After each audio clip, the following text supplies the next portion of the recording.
झारसुगुड़ा स्थित बुढ़ीपदर सारसामल और ब्रजराजनगर स्थित रेमजा विद्युत ग्रिड्रे ठिका श्रमिक रूपे काम कर 67 जन सुरक्षाकर्मी दीर्घ 8 मास है दरमा पाऊन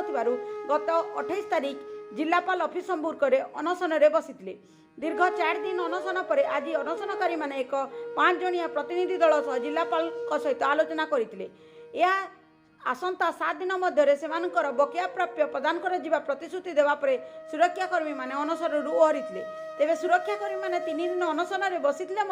जिला प्रशासन अनशनकारी निकट को आसी आज सुरक्षाकर्मी संघर सभापति नीलंबर डनसना निज देहरे किरोसिन डाली आत्माहुति उद्यम करते झारसुगुड़ा जिलापाल सरोज कुमार सामल जिला श्रम अधिकारी कृष्णमोहन राउत अनशनकारी आलोचना करते प्रकाशयोग्य जे एक्जिक्यूटिव सर्विस प्राइवेट लिमिटेड अधीन में काम कर 67 जन कर्मचारी विगत 8 मास धरी दरमान प्रदान करना बोनस एरियर लीफ सैलरी देना दरमा मागिबारु सेमानंकु कंपनी छटई करिछि बोली कर्मचारी माने अभियोग करथिले। झारसुगुड़ा जिल्लारू विजय कुमार साहू रिपोर्ट उत्कल।